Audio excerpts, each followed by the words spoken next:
Hello students, welcome to Biology World. I am Priyanka Shoran.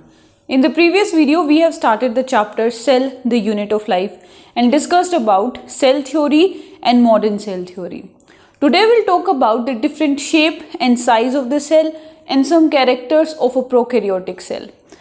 तो अगर हम लोग सेल साइज की बात करते हैं तो सेल के साइज में बहुत वेरिएशन पाई जाती है, मतलब डिफरेंट साइज की सेल पाई जाती है. It can be microscopic, it usually तो माइक्रोस्कोपिक ही है. अगर हम स्मॉलेस्ट सेल की बात करें तो स्मॉलेस्ट सेल क्या है? It's mycoplasma. Mycoplasma smallest cell है. अगर हम लोग लॉन्गेस्ट सेल की बात करें तो it is nerve cell. Nerve cell सबसे लॉन्गेस्ट सेल होती है. और अगर हम लार्जेस्ट सेल की बात करें तो it is ostrich egg. Ostrich egg क्या है? लार्जेस्ट सेल है. ये कई बार क्वेश्चन पूछ लेता है that name the smallest cell. So it's mycoplasma. और लॉन्गेस्ट में नर्व सेल आ जाएगा और लार्जेस्ट में ऑस्ट्रिच एग आ जाएगा. Next is different shape of the cell. Usually अगर हम शेप की बात कर रहे हैं तो शेप में जो बैक्टीरिया की शेप है उससे कई बार डिटरमाइन किया जाता है कि सेल की अलग अलग शेप क्या हो सकती हैं. बैक्टीरिया की शेप में लाइक कोमा शेप है, या फिर सबसे पहला कि स्फेरिकल शेप है, ठीक है, उसको कोकाई कहते हैं. या रोड शेप है, उसको बेसिलस कहते हैं. ये कोमा शेप हो जाएगी, that is vibrio. Spiral shape हो जाएगी जिसको स्पिरुलम कहते हैं. ये क्या है? ये कुछ बेसिक शेप है बैक्टीरिया की. क्या है ये? बैक्टीरिया की बेसिक शेप्स. इसके अलावा अगर हम इरेगुलर शेप की बात करें, ठीक है, ये तो क्या है? बैक्टीरिया की शेप्स हैं. अगर स्फेरिकल है तो उसको कोकाई कहेंगे, रोड शेप है तो बेसिलस कहेंगे, कोमा शेप है तो विब्रियो, और अगर स्पाइरल है तो it is spirillum. Now if it is irregular in shape, amoeboid shape जिसको कहते हैं, जैसे कि अमीबा, सेम इलोंगेटेड आ जाता है. इलोंगेटेड के अंदर जो मसल्स हैं, मसल सेल जो है वो कैसी है? इलोंगेटेड है. टेपर्ड एंड आ जाएगा, ठीक है. यहाँ पे ये जो स्मूथ मसल्स हैं जिनका टेपरिंग एंड होता है, साथ में जो हमारे जाइलम है, ठीक है, जाइलम के ट्रकीड्स हो गए जो टेपरिंग एंड होगा. फिर उसके बाद न्यूरॉन की शेप आ जाएगी. नर्व सेल जो है एक सिंगल न्यूरॉन है, ठीक है, इसकी शेप हो गई इरेगुलर में. फिर बाइकनकेव शेप आ जाएगी आरबीसी की, रेड ब्लड सेल की. और एमेबोइड के अंदर वाइट ब्लड सेल भी हम इंक्लूड कर सकते हैं. तो ये क्या है? ये अलग अलग शेप हैं सेल की, ठीक है. जैसे स्फेरिकल हो गया, रोड शेप हो गया, कोमा शेप हो गया, स्पाइरल हो गया, इलोंगेटेड हो गया. ये क्या है? अलग अलग सेल की अलग अलग शेप हैं. फिर मेल गैमेट आ जाता है जिसका पॉलीहेड्रल हेड है, फिर उसकी लॉन्ग टेल है, ठीक है, that is the sperm cell. ये क्या है? ये सेल की अलग अलग शेप्स हैं. अब सेल जो है वो दो टाइप की है. कौन सी? प्रोकैरियोटिक सेल और यूकैरियोटिक. यूनिसेलुलर, मल्टीसेलुलर पढ़ लिया था, सिंगल सेल, और जो बहुत सारी सेल से बना हुआ है मल्टीसेलुलर. उसके बाद जो एनिमल्स में सेल पाई जाती है एनिमल सेल, और जो प्लांट्स में पाई जाती है वो प्लांट सेल. इसके अलावा एक और टाइप भी है, वो क्या है? Prokaryotic and eukaryotic. तो अगर हम बात करें प्रोकैरियोटिक की, तो प्रोकैरियोटिक का मतलब होता है, प्रो का मतलब प्रिमिटिव, पुराना.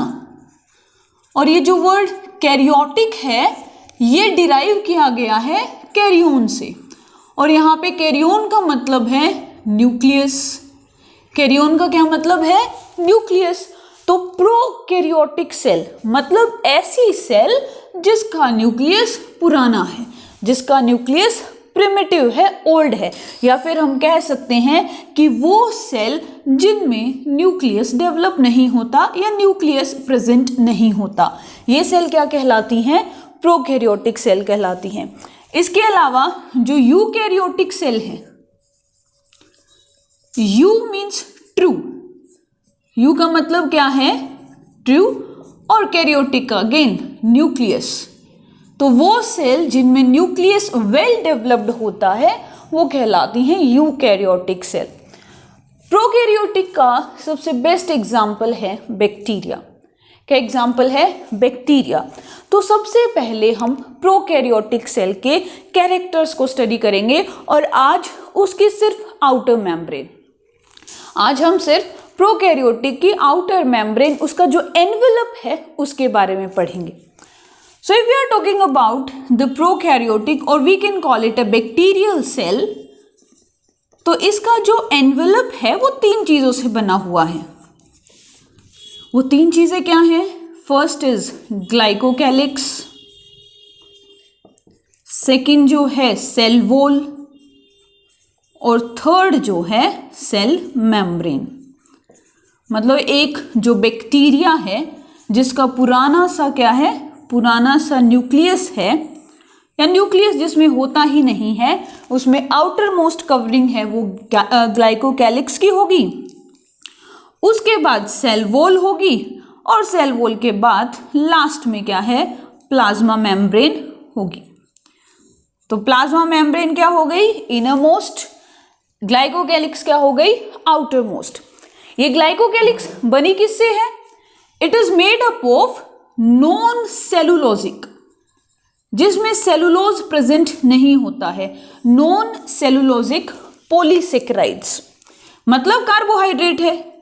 पॉलीसेकेराइड का मतलब कार्बोहाइड्रेट्स हैं, ठीक है। तो ये याद रखना कि जो ग्लाइकोकैलिक्स जो है बैक्टीरिया की, प्रोकैरियोट्स की आउटर मोस्ट मेम्ब्रेन है, और ये नॉन सेलुलोजिक पॉलीसेकेराइड कार्बोहाइड्रेट से बनी हुई है।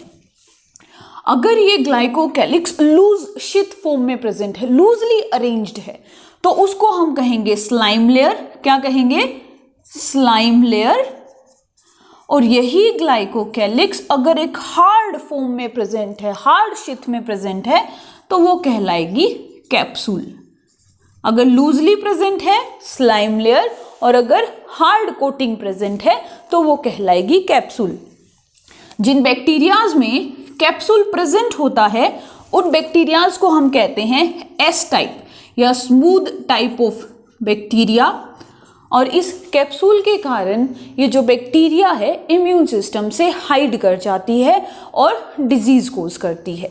तो जिनके अंदर कैप्सूल प्रेजेंट होता है वो बैक्टीरिया कहलाती हैं एस टाइप और स्मूथ टाइप, और जिनमें ये कैप्सूल एब्सेंट होता है वो कहलाती हैं आर टाइप या रफ टाइप। यूजुअली जो एस टाइप की बैक्टीरिया हैं वो विरुलेंट होती हैं, मतलब पैथोजेनिक होती हैं, मतलब डिजीज कोज करती है, ठीक है। ये था ग्लाइकोकैलिक्स। सेकंड है सेल वॉल। ये हो गया सेल वॉल। अब हम सेल वॉल का नाम सुनते ही सेलुलोज याद आता है, लेकिन यहाँ पर जो सेल वॉल है वो बना हुआ है पेप्टाइडोग्लाइकन से। प्रोकैरियोटिक सेल का जो सेल वॉल है वो किससे बना हुआ है? पेप्टाइडोग्लाइकन से बना हुआ है।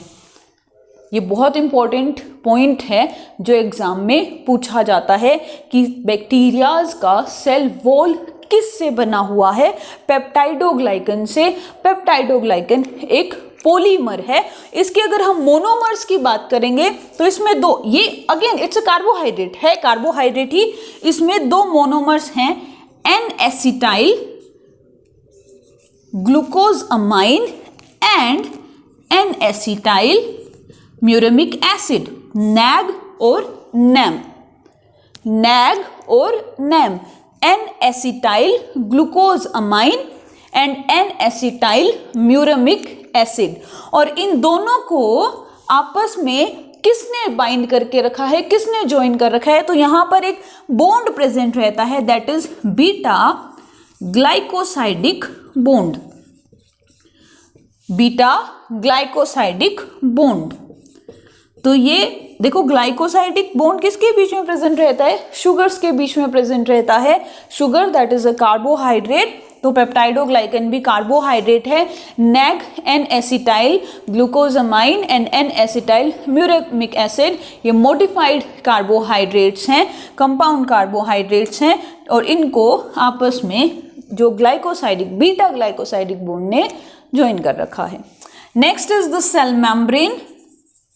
थर्ड जो है सेल मेम्ब्रेन या प्लाज्मा मेम्ब्रेन जो है इनरमोस्ट लेयर, और इस प्लाज्मा मेम्ब्रेन की इंटरनल फोल्डिंग्स भी प्रेजेंट होती हैं। अंदर की तरफ ये प्लाज्मा मेम्ब्रेन फोल्ड रहता है जिनको मेसोसोम्स कहते हैं, और इन्हें हम अगली वीडियो में डिटेल से स्टडी करेंगे।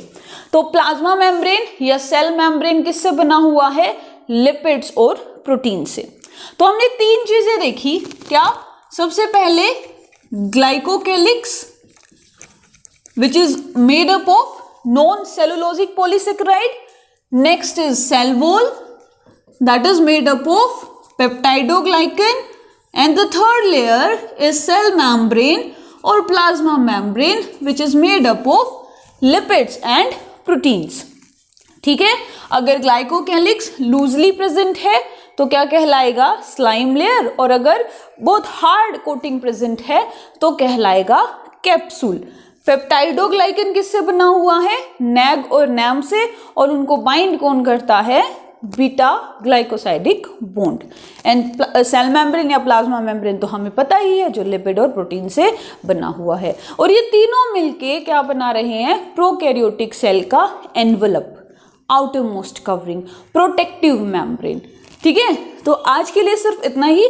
नेक्स्ट वीडियो में हम प्रोकैरियोटिक सेल के जो और कैरेक्टर्स हैं उनको डिटेल में स्टडी करेंगे along with the diagram. So that's it for today. If you like my video then please share and subscribe my channel. Thank you.